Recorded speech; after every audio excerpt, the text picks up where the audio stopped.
Well, welcome. Hi, everyone. Those of you who are coming back from last time, welcome back. Last time we talked about the wood element, and this time we're moving around the cycle of each of the five elements. And we thought we'd share today about how to work with the fire element, because the fire element brings up a lot of anxiety. It brings up insomnia. It brings up all of the kind of jitteriness that you might be feeling.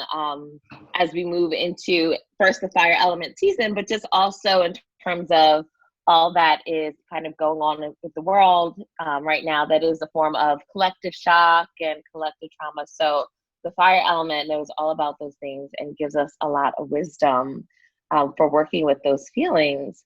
So I'm going to jump right into talking about the fire element, and then Lulu and I are going to go back and forth sharing with you some food, some herbs, some flower essences, and things that you can access at home to really work with this energy in the most positive way.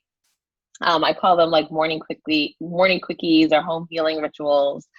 So just starting with the fire element, one of the things about the fire element is that it is about connection, is one of the key words. So we think about the fire element whenever we're talking about relationships and all the vulnerabilities of the heart when it comes to relationships.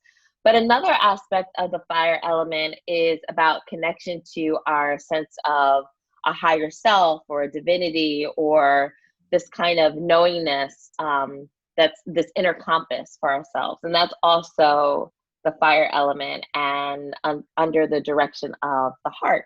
We call the heart in Chinese medicine, which is not the same as like the physical organ, but it's like this kind of spiritual, emotional aspect of the self. That's the heart. And so here I have a picture of the heart glyph. This is what it looks like. And there's a little speck here.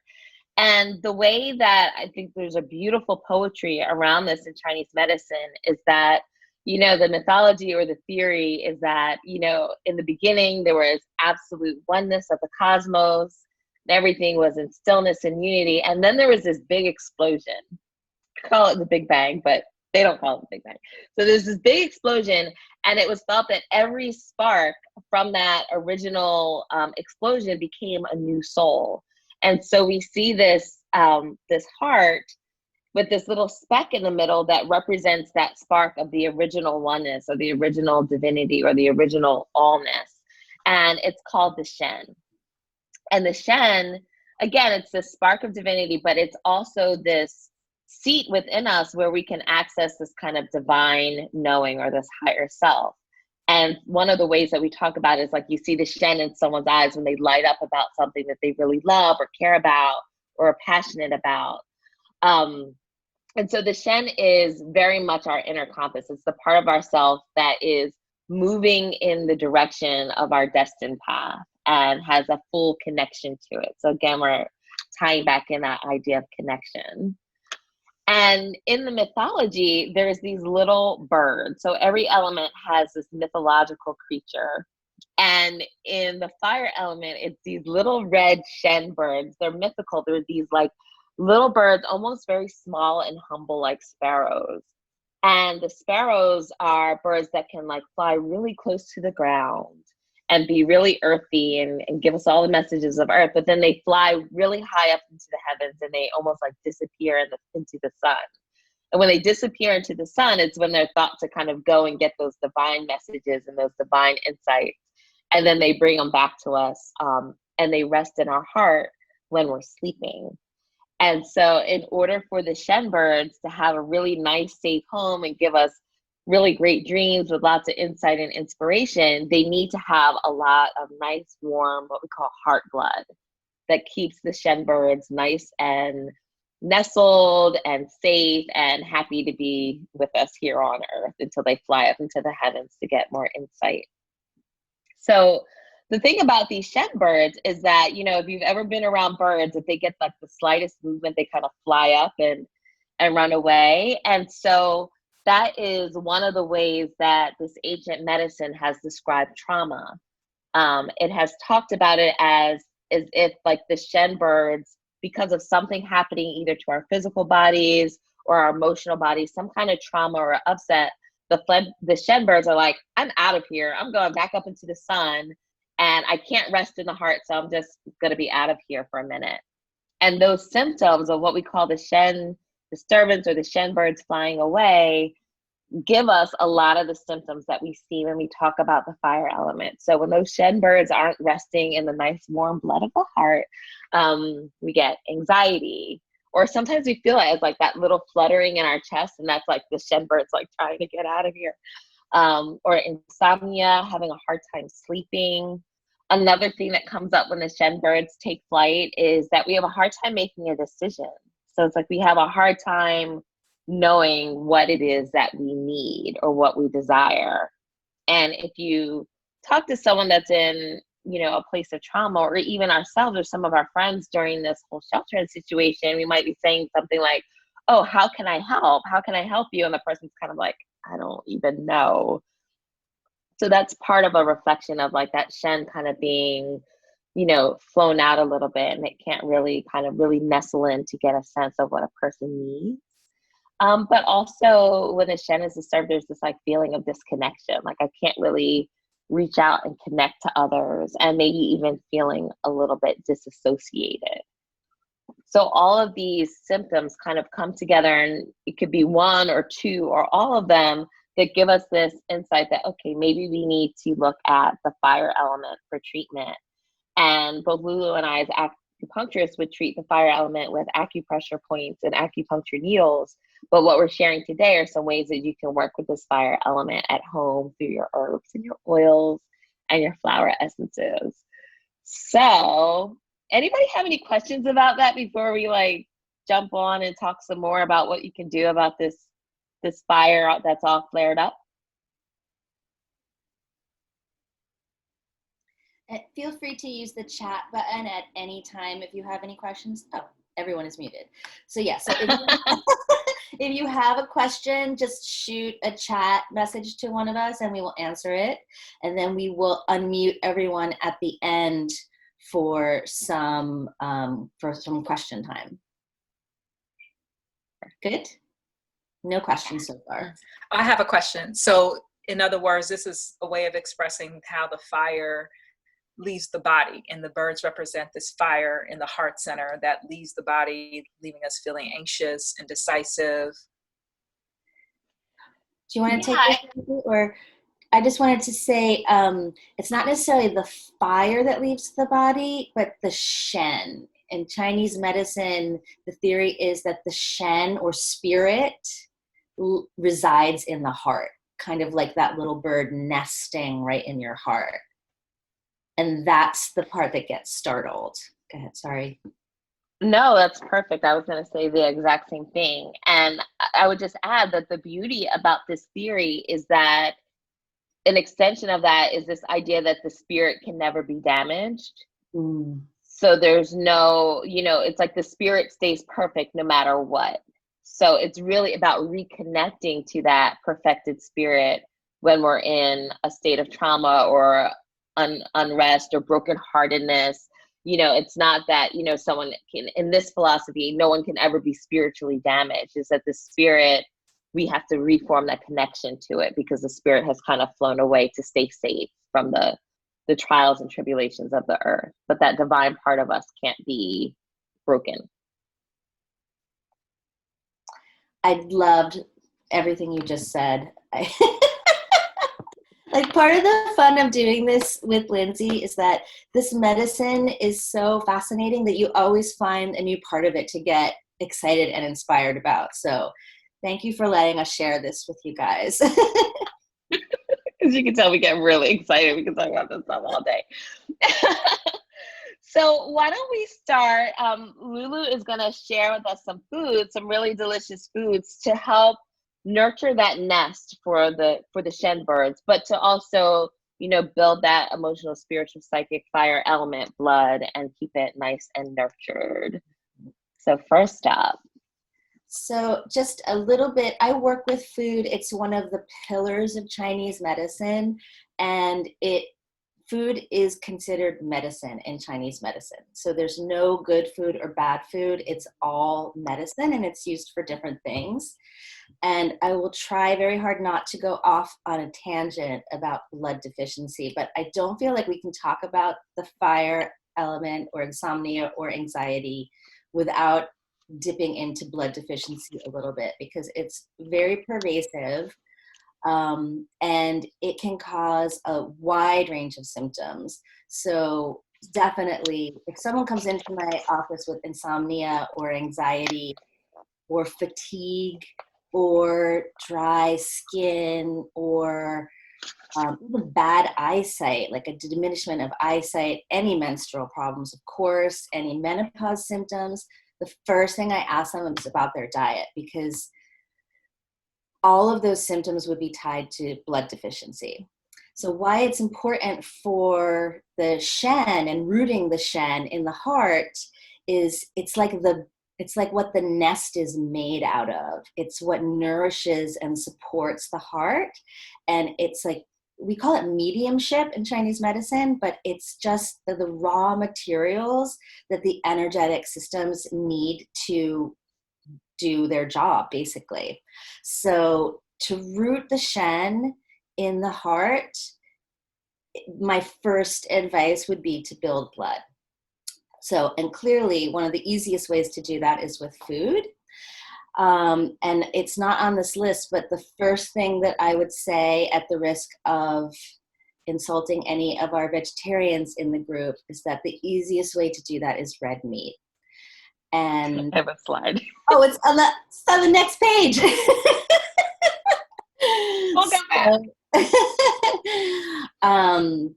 Of course, like I would eat grass-fed organic red meat. We can get into a whole conversation about how food is processed and how that can make it good for you or bad for you. And I would also say, like, no one needs to eat red meat every day, but like myself, like I had a very unrooted, ungrounded day yesterday. And my first thought was, when was the last time I ate red meat? And it's been probably 6 weeks since I ate red meat, because I don't often cook it at home and I haven't been going out. And I physically and energetically feel it when I start to get a little bit blood deficiency. So if you are a meat eater, red meat is one of the easiest ways to start building blood. If you feel like you're blood deficient, or if you're feeling anxious, if you're having trouble sleeping, even fatigued, I might add it in once a week for starters. But like a normal person, just to keep everything in homeostasis, like keep everything running smoothly, I feel like every other week is fine for most people. Like it doesn't have to be an excessive amount, but it's really effective. And then the other Can I just add a little piece to that? yeah. Sometimes for some of my patients that, I mean, and obviously if you're not a meat eater, we would never say, okay, you have to do this. Everything that we do for our health, for our soul, has to be in alignment. But sometimes what I do is I'll tell patients, okay, we'll just do it once a month, either on a new moon or, you know, whatever day works for you, where you can kind of make it more of a prayer, you know. So it's like, you know, this is, I'm taking this in to build my blood, or, you know, whatever it is that you want to say to yourself. So it doesn't feel as if you're like jumping into that like kind of consumption. If that's your, you know, your trigger, then it doesn't necessarily have to feel that way. You can make it more of a sacred meal. I love that. And if we could go back to the first slide, sorry, I went out of order. I do have a lot of vegetarians and a lot of vegans that I work with, and clearly they're not going to eat red meat. So if you are a vegetarian or a vegan, it's even more important to be conscious of making sure you're getting the nutrients you need to build blood. And one of the easiest ways is Chinese herbs, which we'll save for another day. Or you can email us and we can recommend a really good Chinese herbal blend that supports that, or a couple of Western herbs. See, I'm already going off tangent. I switched to red meat from vegetarian because I didn't have my period for 4 to 6 months. Exactly. So that's exactly it. Like you get not getting your period for 4 to 6 months would be a pretty strong symptom of blood deficiency. So another way, like beets are great, berries are great, and of course leafy greens are great, and cooked leafy greens. Always cook your leafy greens. But another way on top of that, for a little added support, are goji berries. They're one of the best vegetarian ways I know to build blood, and you can take them every day. Like you can soak them and put them in smoothies, you can eat them, you can make tea out of them. It's a really easy supplement food to work with, and it's really blood building. And we already talked about red meat. Oh, root vegetables.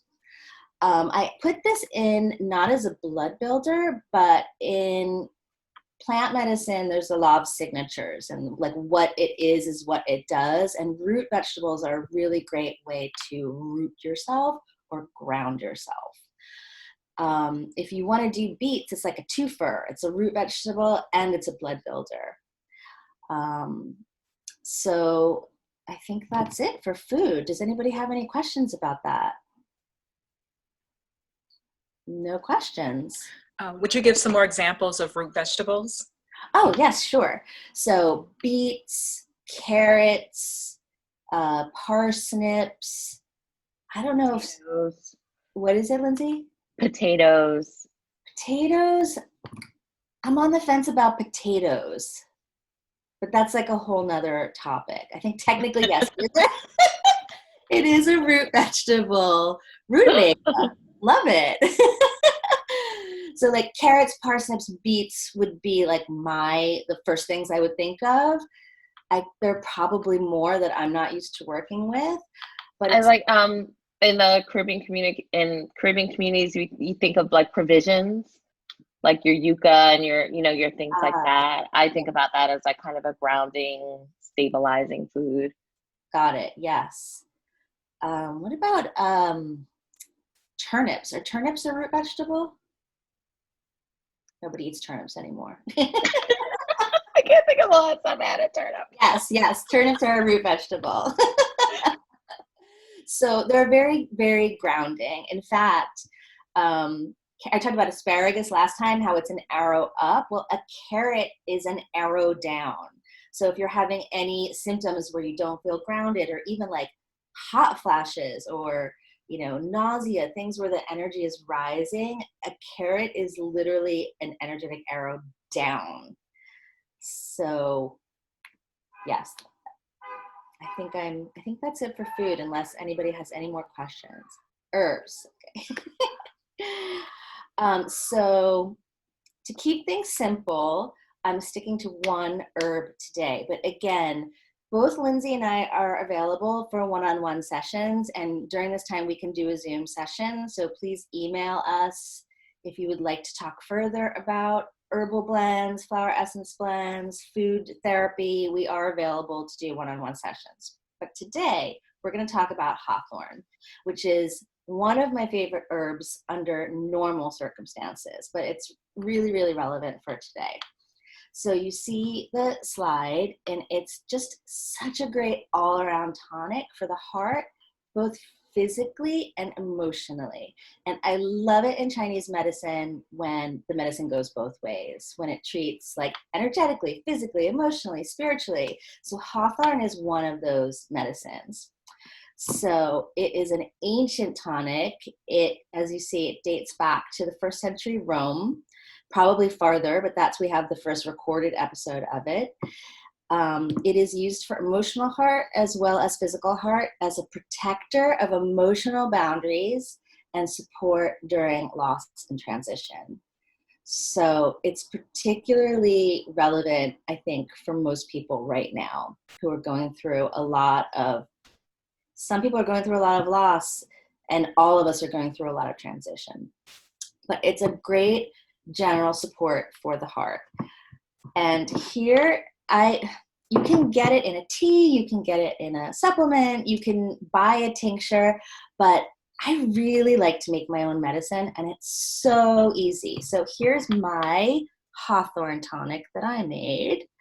And I basically just filled this mason jar 3/4 of the way with hawthorn berries and then filled it to the top with vodka. That's it. And then you have to let it sit for like 3 to 4 months before it like tincturizes. But then you get this gorgeous red medicine that will probably, I mean, this will last me probably a year, this much medicine. But it's that easy to make. And I feel like, you know, in a perfect world, we would be going out into the forest and like picking our own hawthorn berries and communing with the trees, but we can't really do that. And this is like the next best thing, is to like get your hands on the medicine, because so much of it is energetic. So this is the hawthorn tonic tincture, sorry. And I would just take, after this is cooked, I would just take a dropper full every day. And again, you can also, if you don't feel like doing that, oh, I will also, sorry it took us so long to get you the notes last time. I will send out the email sooner, and I will give you a link to a really good herbal company where you can order hawthorn berries. They're not expensive.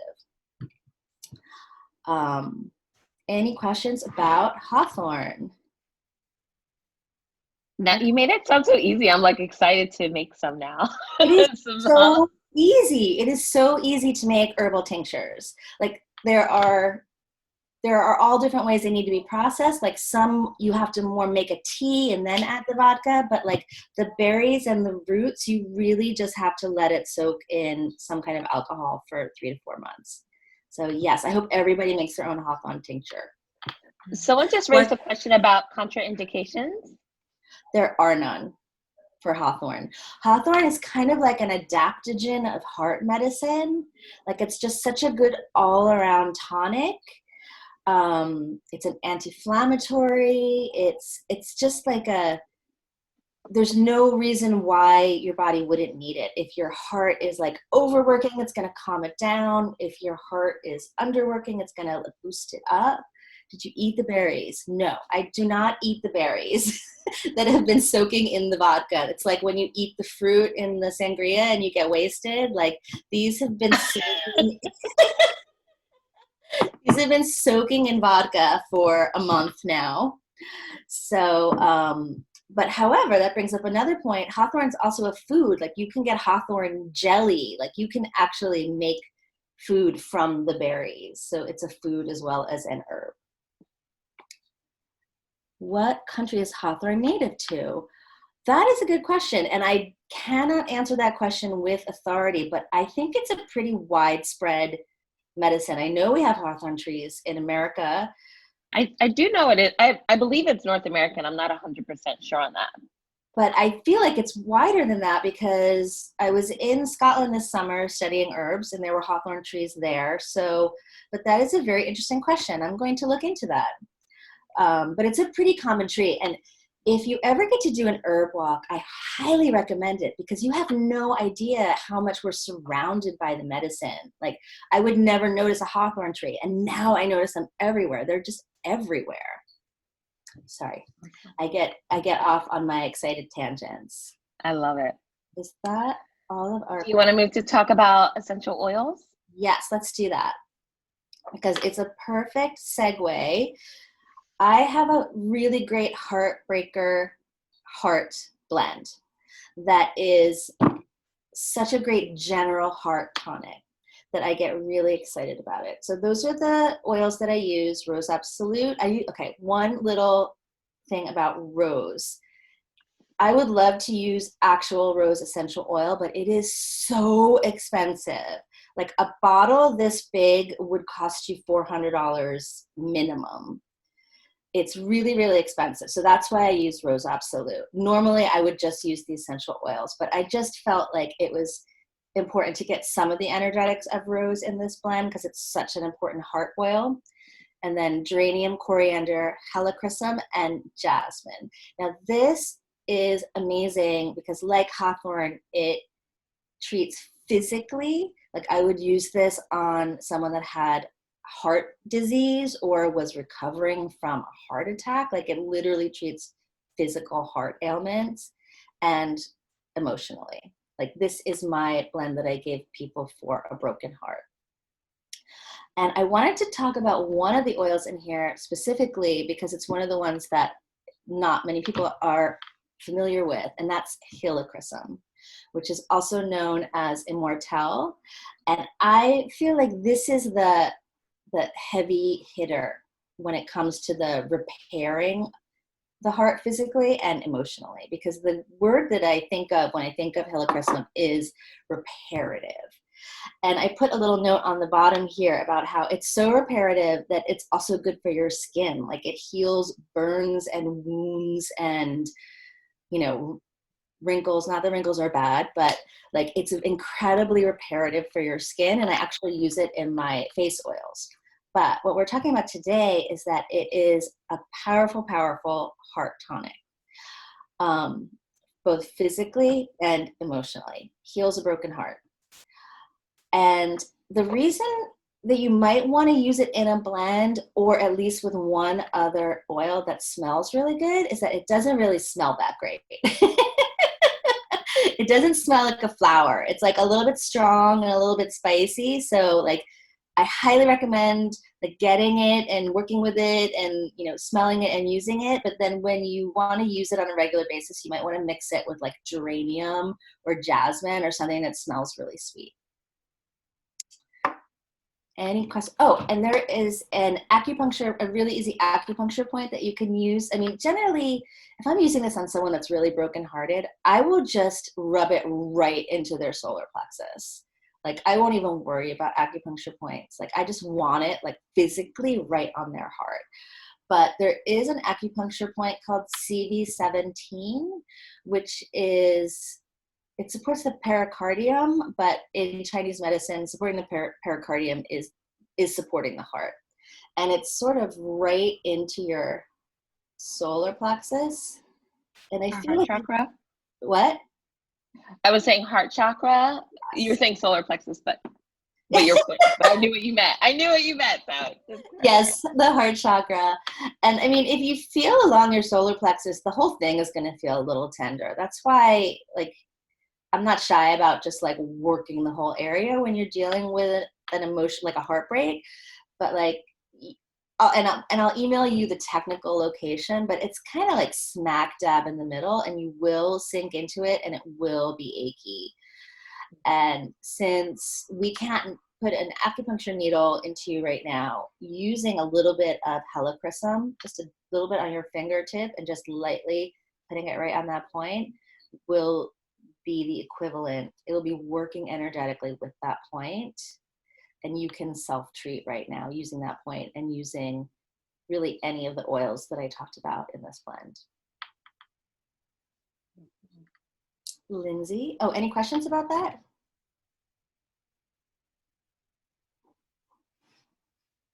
Okay.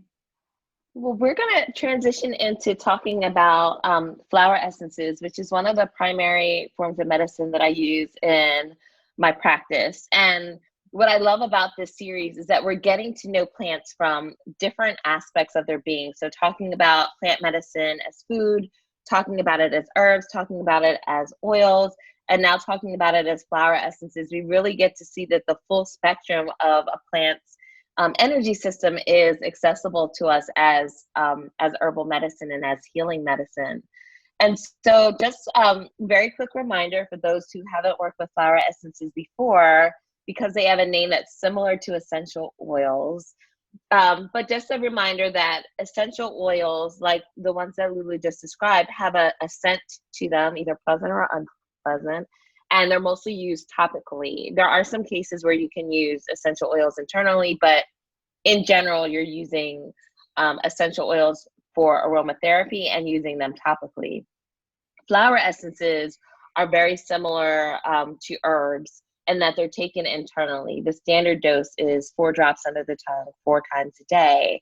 And they actually don't have any biochemical aspect of the plants in them. It's really just the glycerin or the alcohol that's a preservative. So the good thing about flower essences is that they don't have any contraindications unless someone is alcohol sensitive, in which case you would just use a different preservative for working with the flower essence. So I thought I would share some of the flower essences that I use when someone is expressing the kind of distress that we've talked about with the fire element, the insomnia, the anxiety, and also just kind of feeling off kilter and feeling like they're unable to reconnect to that Shen and that rooted Shen and that inner life compass. So the first flower essence is a blend that I made called Wholehearted. And this is a general flower essence that I recommend for any kind of shock or trauma, big or small. We're talking major catastrophe, major loss. We're talking breakup from a loved one. We're talking just having a work schedule that you're constantly on the grind, and you can't kind of get off of the wheel to recalibrate. So all of those things that create a shock to the system when those little shed birds are like, we're out of here, those are the kinds of things that I would use Wholehearted for. And just looking at some of the specific flower essences that are in the blend that you can also use individually, which is something that's really great about flower essences. They like to work together. They're like, I always say that plants are like people. You know, sometimes they like to hang out together and make changes working together, and sometimes they work independently. So looking at these essences independently in the blend, the first one is Star of Bethlehem. And that one is a really popular flower. If anyone has ever used the Bach Flower Essence Rescue Remedy, this is one of the flower essences that's in that remedy as well. And this flower really serves as like kind of, I call it like calling the Shen back in. It really helps us to like send a message to the Shen birds that it's safe, that it's all good, that sends a message to our being that's like, okay, everything can calm down. And it's a really great essence to use when there's any kind of disturbance in the nervous system. Again, any kind of shock and trauma. Star of Bethlehem is a really great flower essence to work with. The next flower essence in the blend, which is called Bleeding Heart. And like we said with the law of signatures, this, if you look at a row of Bleeding Heart, it just kind of looks like these little upside down hearts or teardrops. And so Bleeding Heart is the flower essence that I use for any kind of loss or separation. When the heart is just like aching and longing for something or someone that it can't be with. Whether that's because of death, whether that's because of just separation, whether that's because we're like sheltered in, all of the reasons that the heart kind of feels deflated and sad when it can't connect to something or someone. And what's really beautiful about Bleeding Heart is that it helps to consolidate the heart forces so that we're not like leaking out everywhere. And so it just really forms like a nice warm hug around the heart to let us know that even in separation, we're okay. And that love and that love and that peace in the heart can really be directed towards ourselves as we share it with others, but especially towards ourselves is very settling in that way. And then the last flower essence here is called California Wild Rose. And California Wild Rose is for that kind of disconnection where you're just kind of feeling apathetic. And you're just kind of like, you know what, I don't even care. It doesn't matter. What's the point? Whenever we kind of get into that disengagement of the heart because of whatever is going on, maybe it's so overwhelming, then California Wild Rose, kind of what they say about this flower is that it reawakens our heart to the beauty of being human, with all like the roses and the thorns of being human and all the things that the human heart has to experience that it doesn't have to experience when it's just like pure light spirit, right? So the California Wild Rose kind of softens the edge of those thorns and helps us to re-engage with life, re-engage with love, and kind of tune back in when we're feeling like disconnected from people, from life, from all of the things. Does anyone have any questions about Wholehearted or any of these really lovely flowers that are in it before I jump to the next one? Okay. And so this flower essence, this one is one of the newer flower essences that I created, and I'll be totally transparent. I first started working with this formula because I have a daughter, she's a teenager, and watching her move from like going to school and being really active and engaged with her friends and her community to like being in the bed on the computer all day, I just like felt like I was seeing something like kind of shift in her. And so I started thinking about, okay, what flower essences, what medicine can I offer her to help her navigate this time? And then I started looking at myself, being on the computer all day, being on virtual conferences, 1,001 emails every day. And I was like, there were some nights I would go to bed and my head would literally be like buzzing in that kind of like dry heat, crackling electric fire kind of way. And so I started thinking about a recipe that would support us in replenishing the soul and replenishing like the kind of fluidity in the heart and nature forces.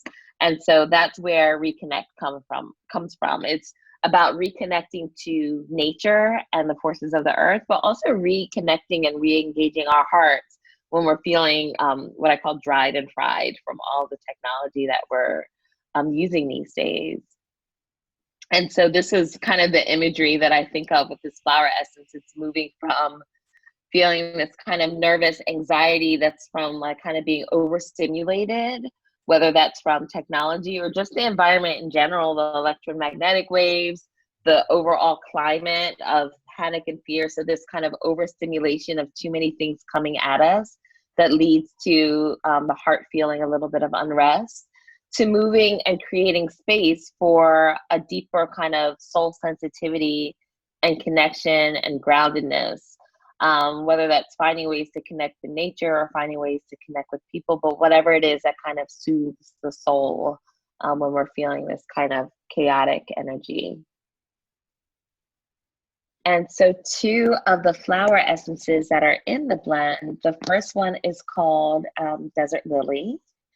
And I love this flower because it literally grows in the desert. So you can see these terrains of like dry, cracked soil. And then you have this beautiful, lush flower that grows with these kind of like wire-like vines and cords that extend out of it. So it kind of looks like the cross between like a scene from the Matrix and somebody's beautiful garden. And that's kind of exactly what it does for us. It's specifically a flower that helps us to soften and to allow our sensitivity to be nurtured and directed when we're spending too much time with technology. And I also find it really healing. I think I talked about this last time, that there's like a flower for everything, which kind of gives me a little bit of peace in kind of feeling like nature's got our back, and that whatever we're going through in our current situation, nature's kind of like, I got this. I've seen this before. I've got some medicine for you. And that in itself is really healing for me. The second flower essence is called Downy Avens, and you can see it looks like a little rosebud that is not rosing. It's just kind of turned over. It's got these little filaments on it, which also speaks to its sensitivity. And this flower essence is really good for softening the heart and awakening to joy and wonder, especially if we're feeling like we're a little too over intellectualized. So initially, I used to use this for a lot of children in my practice who were feeling, who were being exposed to a lot of like kind of academic life really early in their development. So like learning to read really early, or learning to just kind of think through a logical academic framework at a really young age, that was kind of making them a little bit more precocious, but stifling their like inherent curiosity and joy and wonder. And so this flower essence helps to reconnect us to that and bring us back to that, a little bit of that inner child, a little bit of the part of ourselves that's like, I'll speak for myself. I'm just going to put the computer down and pick up a coloring book. It's that kind of like reconnection that this flower essence inspires, and creates a balance to all the ways that we might be using our energy in more harsh ways. So that is the Reconnect flower essence. And the last piece that I wanted to share is, if you're interested, I mean, Lulu and I are doing these workshops every other week. We're going to journey through all of the elements. If you are a practitioner or a medicine person for your family and you're interested in doing a deeper dive, there is an upcoming 5-month intensive course that is meeting live and virtual. So we'll include the links to that as well And in that class, we spend about a month with each element and go through different kinds of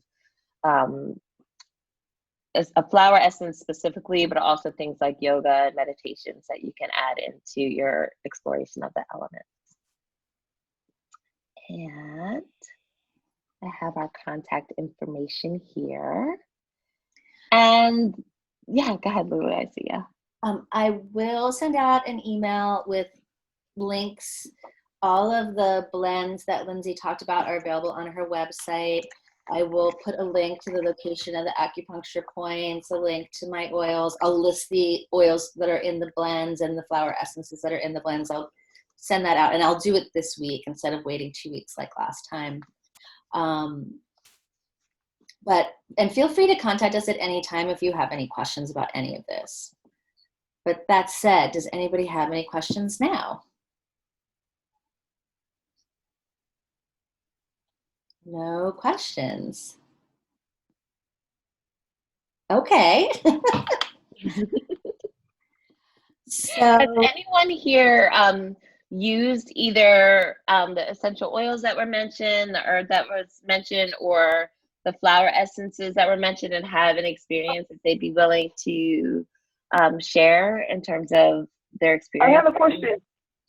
Sure.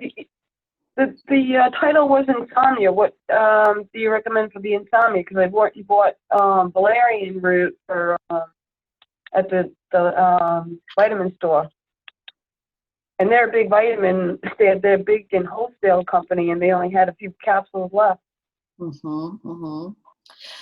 So we chose to. Even my yoga teacher recommended chamomile in the middle of the night and the valerian root.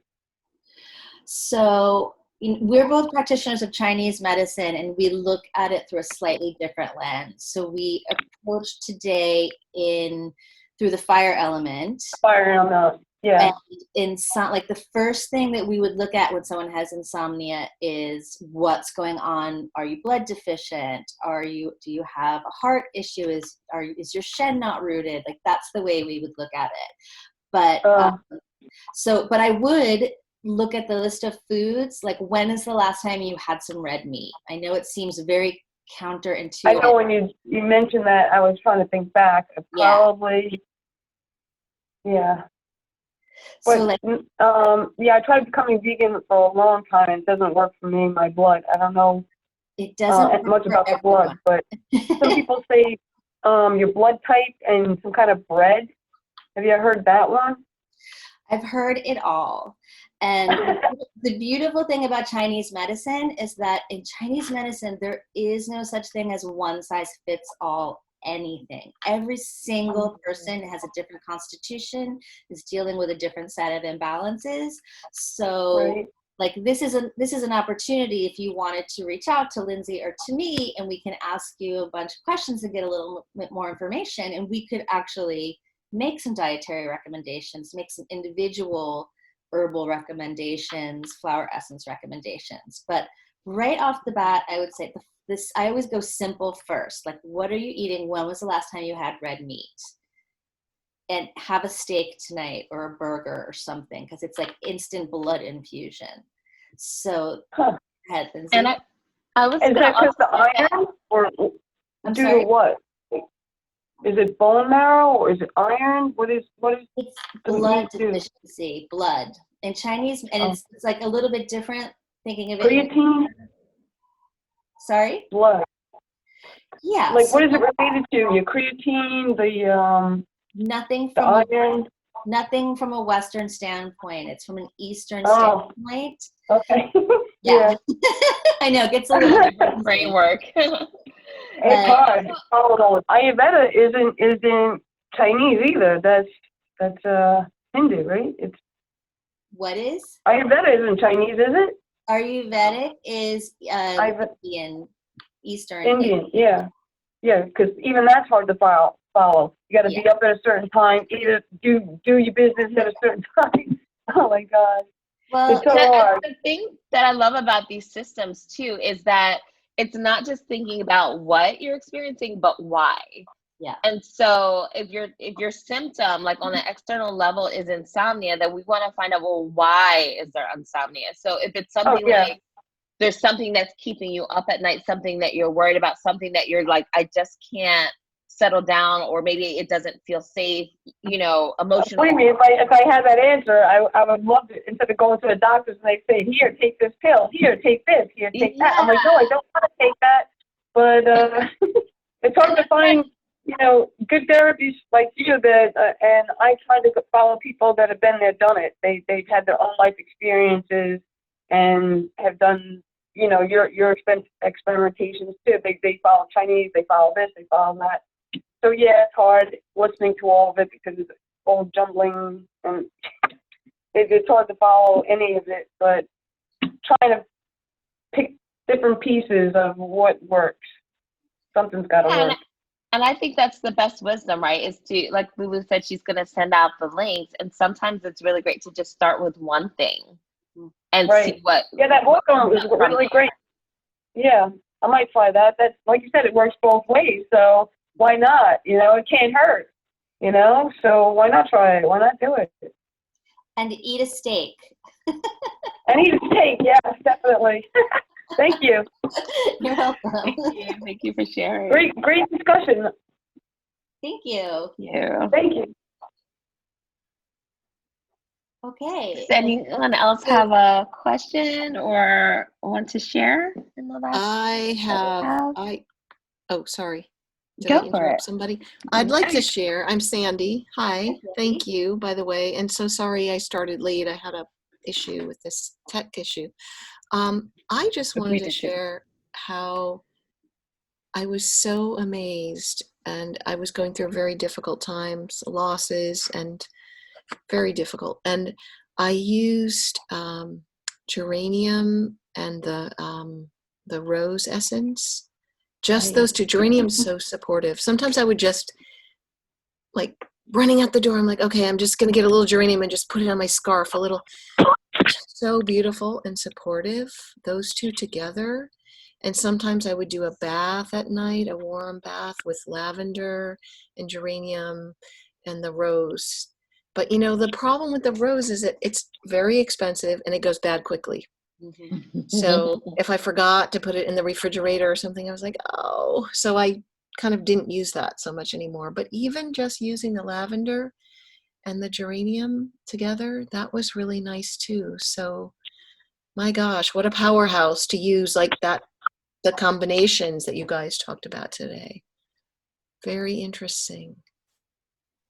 I love what you said about, you know, it's like they're so profound and they're so unassuming, right? You're always like, oh, well, what is this little thing going to do? And then like all of a sudden a week later, you're just vibrationally in another place. And it's really kind of magical to experience. Oh yeah. Oh yeah. And in one of my jobs, I work with children, preschoolers, 4-year-olds. And I just across the board every day, I put some lavender on my clothing somewhere.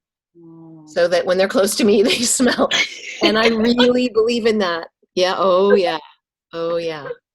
I mean, this year we had a class of 19 kids. We had 13 boys. So I really use that every single day. Yeah. And I found it to be very helpful. Yeah. I love Not only for them, but for me. For you, yeah. Thank you. Yeah, I initially did it for sharing them. that. You know, I was like, this is good. It's going to help them. Because, you know, we have to be in the calm in the storm for them, especially right now. So anything that you can use, very helpful. I actually wanted to share and ask a question, both. When I go out and I put my face mask on, I actually been spraying the inside of my face. I couldn't hear you for a second there. Now we can hear you. So when I go out and before I put my face mask, before I go out into the world, the wild world lately, I've been spraying it, rose and lavender and all, just something so that when it's up against my face, I'm inhaling that constant scent. Is there one that I mean, lavender is probably a great one. Is there another one that you would recommend for entering the world with your face mask? Like a nice calming, I don't know. is it just based on your personal preference maybe? But I did find that lavender was really nice for that. There's so many, and it for so many different things. Like, but I love, okay, so lavender is a great oil. I like to think about like what would my desert island oil be, and lavender would be on that list because it does everything.